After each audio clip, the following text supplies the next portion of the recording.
Welcome to Card Central 365, powered by Gray Bar here on STL Sports Central. All content provided by DraftKings. The crown is yours. Mike Claiborne in studio. I, as you can tell, am not in studio. Wish I was, for what's going to be a very fun and entertaining series on some hot summer evenings in St. Louis. Things are heating up in the NL Central. The Cubs come to town for the first time this year. Man, it is late in the season for the Cubbies to finally be making it to Busch Stadium. But the Cardinals have made it a very, very interesting matchup to look out for. Yeah, it's going to be interesting. There's no doubt about that. I wish Herrera was available. I wish our bullpen had another day's rest. I wish it was about 10 degrees cooler. But with all that said, this Cub team is a good team, man. You know, if you watch them, they do a lot of things right. They pitch better than I thought they would. And, you know, obviously the story of the season for them is Pete Crow Armstrong and what he's been able to do. So there's a lot of sidebar stories I think we'll be paying attention to this week.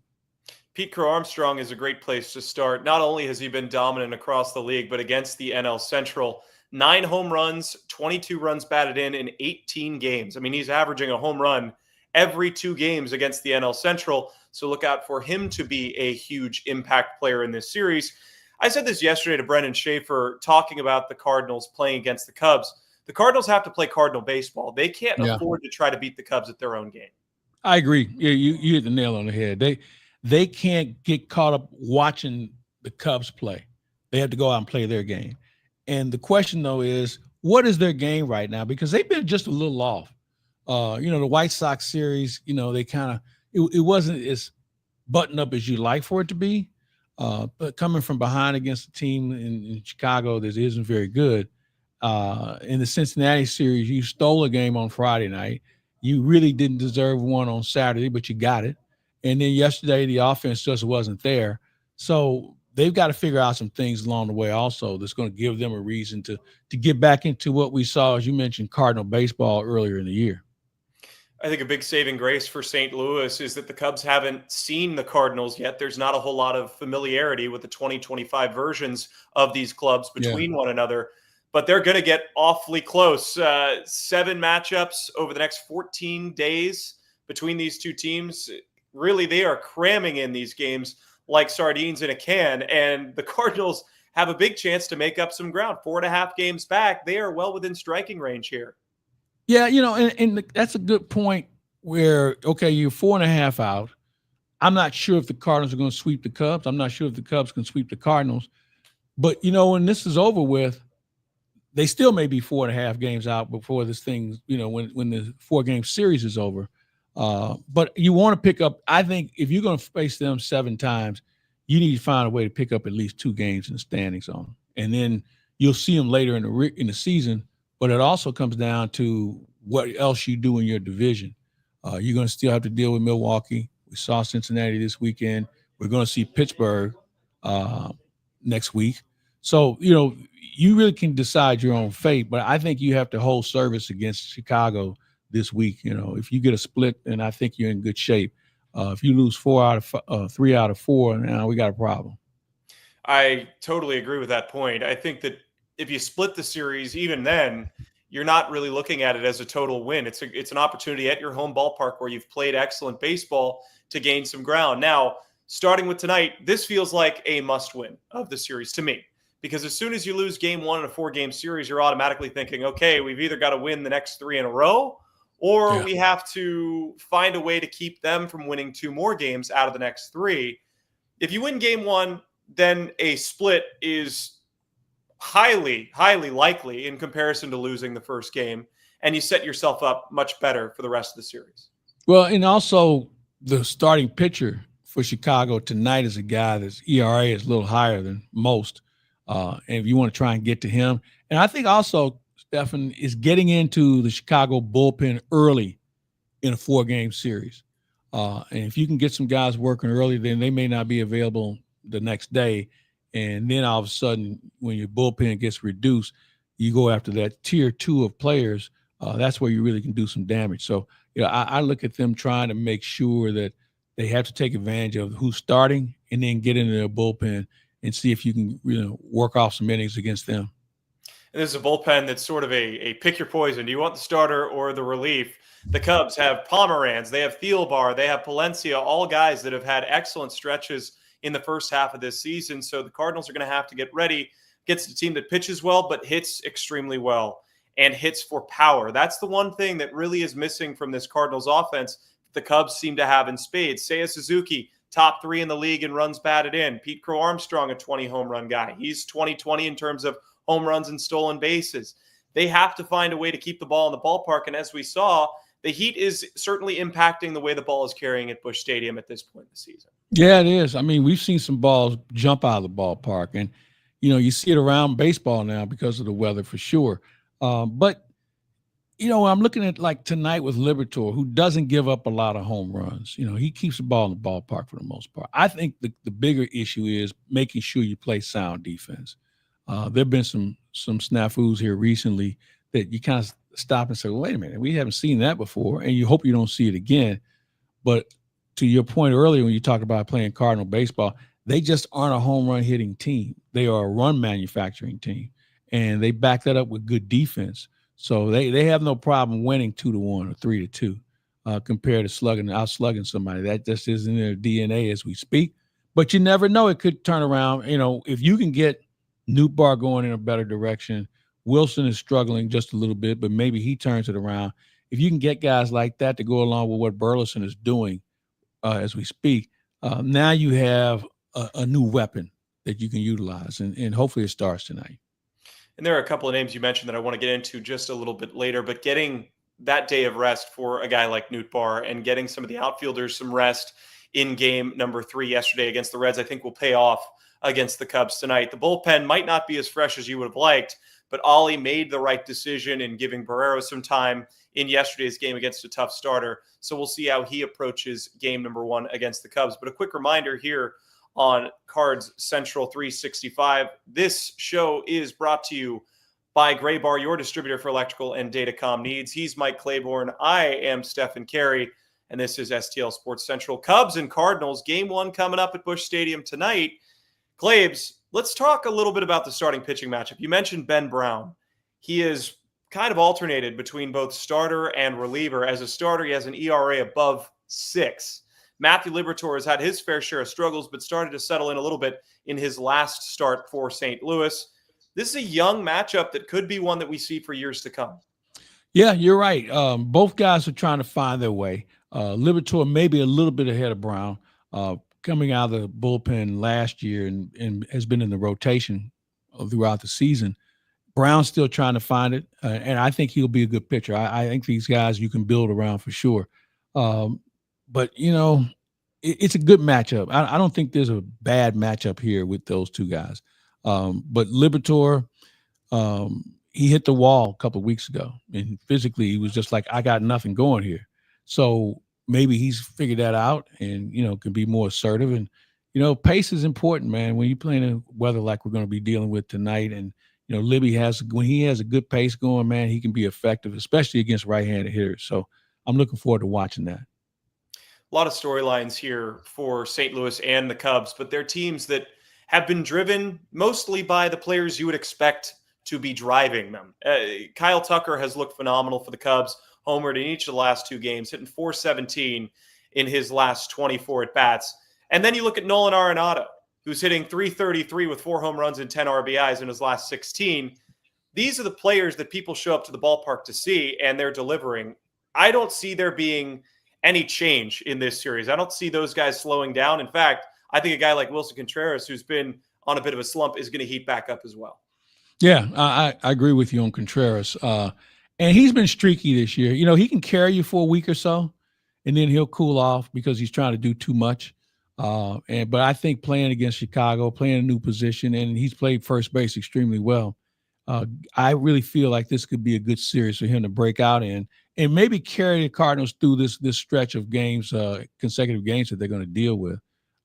He's shown a lot of leadership.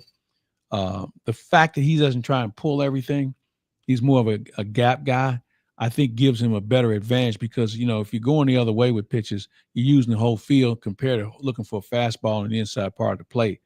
So I'm thinking he can turn it around. We mentioned Nootbaar, who you're starting to see flashes of him being a little bit more effective. I don't know where Nolan Gorman fits in this series because he was swinging the bat well for about 2 or 3 games, and then he's kind of regressed. Victor Scott, I'd like to see him more involved. You have to get him on base. We have to utilize a running game a little bit more, and it just isn't working as we speak. So there's some little things that you think maybe the Cubs can bring out at you. One of the things we do know is that when the Cardinals play good teams that have good pitchers, they do reasonably well against them. It's not like they roll over. So this is a good test, and I'm sure they've been rubbing their hands together, looking forward to being part of, and they're going to get their wish this evening. Well, and this is a team in Chicago that plays very well against their division. They have the 3rd best record in baseball within the division. They're 12-6 against the NL Central this year, but they haven't run into the big bad Cardinals, the Redbirds on the bat this year. But you have to feel like you need a little bit more power. You need some guys like Burleson and Gorman to step up against a right-hander like Brown in order to compete with the Cubs. You can't make that your whole game plan, but if all the responsibility falls on Arenado and Contreras without Herrera being in there to drive in the runs, you're not going to win very many games in this series. No, somebody else is going to have to do something. I don't think there's any question about that. And the fact that, it's been so long since we've seen them. You said something earlier about the fact they haven't seen us and we haven't seen them. And you can go through the scouting reports all you want, but you still want to have some sort of feel for what's going on. And this will be something where I'm of the belief somebody else is going to step up and make a play. And when you look at this team this year, they've used all 26 guys to make a contribution. The most recent one was Pozo last week with 2 game-winning hits. Here's a guy who, if he gets in the game twice a week, that's a lot for him. But when he has played, he's been able to make a real legitimate contribution. So maybe it's somebody like that. Brendan Donovan, we haven't even talked about him. I mean, he was red hot in the first game against the White Sox, and then he cooled off dramatically. It might be due time for him to be on another run. So, I'm looking forward to guys just showing up. Let's just see what happens. And we've talked a lot about the Cardinals finding ways to create their own energy. I don't think they're going to have to work very hard to create their own energy for this series. You know that they're going to be motivated to play against the Cubs, and we'll see maybe a little bit more of a May version of the Cardinals as compared to an early June version of the Cardinals against this team, because anything less isn't going to be enough. This is one of the best teams in baseball in the Chicago Cubs this year. They did everything right in free agency. They've done a whole lot right in player development, but somehow those scrappy, frisky Cardinals are still nipping at the heels of the Cubs. Yeah. When you look at this rivalry, I think we as fans get a bigger kick out of it than the players do, especially with so many young players on both teams that don't understand the rivalry. And it's a civil one for the most part. It's not where benches are going to clear, although the way the Cardinals have been getting hit this year, it might be time to go get somebody. I mean, what have they been hit 42 times this year? That's a lot. There's only two teams that have been hit over 40 times, and the Cardinals are one of them. So at some point, you got to start, giving it back, and maybe that'll get things fired up. But overall, I think we in St. Louis get a bigger kick out of playing the Cubs, and the Cubs get a bigger kick out of playing St. Louis. There is an art to getting hit by pitches. I'll tell you what, this is a brief aside from what we were talking about. I saw a player in the minor leagues that got hit 49 times in one season, and it was a franchise record. So, I mean, it is certainly something. Hold on. Wait a minute. One player got hit 49 times? 49 times. His name was Ripken Reyes with the San Antonio Missions. You can look it up. I'm not lying. So who did he piss off? I don't know if it was a pissing off. I know. And listen, I think double A pitchers have better control than that. Yeah, he would stand directly on top of the plate. I don't think it helped him very much, but obviously it didn't because he's not in the big league. So you're right. Well, 49 times. 49 times. Jeez, it's crazy. Crazy. That's one for each save Ryan Helsley had last year. To put it into perspective, if you're a Cardinals fan. Well, did he ever charge them out? Did anything ever happen after he got hit? No, I think it was sort of a business as usual thing. Just get hit, wear it, get to first. If I'm him, and thankfully I'm not, I wouldn't speak to any of my pitchers. There's no reason. Hey, look, man, I'm getting plunked out here. You don't do anything? Nah, that doesn't work. You got to reiterate. You got to retaliate that a little bit more if you are the San Antonio Missions, who have had their struggles in the Texas League, the Padres AA. But that was something that I thought you'd get a little kick out of, and I'm glad that we talked about it. That's a lot, man. I just thinking about that's no way. No way. If I'm hit 10 times, I'm going to get somebody. Right. Right. Well, that's your nature, man. I mean, you got background playing hockey. I mean, you're just a tough, scrappy guy. But still in all, that's way too many. Yeah. Way too many. It's a lot. It's a lot. Well, that's as good of a time as any to remind you folks that baseball season is officially underway, even if you're getting hit by pitches. And it's time to step up to the plate and not get hit by a pitch. With DraftKings Pick 6, think of DraftKings Pick 6 as your fastball right down the middle. It's the easiest way to play for cash and take a shot at a big win. Just select 2 or more players and choose if they'll have more or less of a stat. Pick 6 is available in most states, including California, Texas, Georgia, Missouri, and more. Cash in your baseball knowledge. New players get $50 in Pick 6 credits instantly on just a $5 entry. Download the DraftKings Pick 6 app and use code STL Sports. That's code STL Sports for new customers to play $5. Get $50 in Pick 6 credits. Better payouts, bigger wins. Only with Pick 6 from DraftKings. The crown is yours. Gambling problem? Call 1-800-GAMBLER. Help is available for problem gambling. Call 888-789-7777 or visit ccpg.org in Connecticut. Must be 18 and over. Age and eligibility restrictions vary by jurisdiction. Pick 6 not available everywhere, including New York and Ontario. Void where prohibited. 1 per new customer. Bonus awarded as non-withdrawable Pick 6 credits that expire in 14 days. Limited time offer. See terms at pick6.draftkings.com/promos. Claib's not sure if you just got Joe Roderick's note backing up my point there about the guy that was hit 49 times. To add insult to injury, since 2019, he's been hit 144 times. So that is that's a big number for him. That's an understatement. Big number. Yeah, that's. But where is he at now? Where is he playing now? He's still in AA. Yeah, still there. Okay. Yeah, so it very, very. I don't know how much longer he's going to be there. Yeah, he hit. The soul and the mind might be there, but I don't know what's left of the body after getting hit 144 times. Now, back to the Cardinals versus the Cubs. Again, let's dive into Matthew Liberatore a little bit more here. Better start his last time out. They let him go 5 innings. He still didn't look like he had quite as much on his fastball. And against a team like the Cubs that can really slug, you need a little bit of extra oomph, or you've got to be able to find the corners. Well, you're right. You know, you need a little zip on it. I think it's about location more than anything else. I know he can touch 96, 97, but, sometimes when you throw that hard, you flatten out a little bit and it's easier to be hit. I think he has to keep teams off balance by going up and down, in and out. And he was doing that at one point during the course of the year.